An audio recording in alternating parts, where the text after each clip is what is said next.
कौन कौन प्रकृत भग्नांश मिश्र वेरी गुड बर्तमान भग्नांश भितर प्रकृत भग्नांश ही भग्नांश ना नहीं आ अप्रकृत भग्नांश रो आउटा रूप होती मिश्र भग्नांश ताले वर्तमान ये गोटे वृत्त आकु वर्तमान तीन भाग रे विभक्त कर केते भाग विभक्त कली तीन भाग तीन समान भाग रे विभक्त कली बुझले ताले जदी मु आज रु भागे काटी की नेबी ताले मन कर एई भाग टी नेबी की चाहू तीन भाग विभक्त कर देली तीन भाग रु एई भाग टी नबा को चाहू ताले मतलब जदी एई भाग न चाहू ताले मोर न सबरे भग्नांश भग्नांश सबरे एक हो जाऊ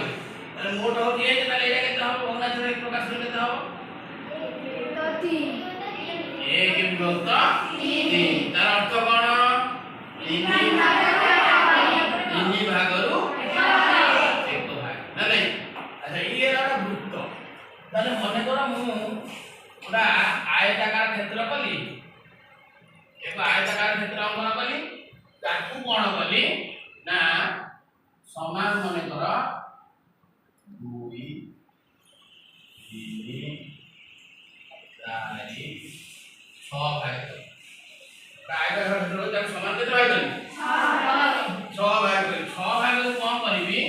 ना 2 भाग मने कर दे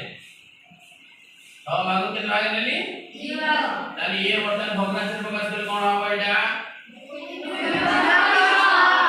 2 विभक्त 6 भाग रु 2 माने ताले ये माने समस्त होते 2 विभक्त 6 बा 1 विभक्त 3 ये माने सब को प्रकार भग्नांश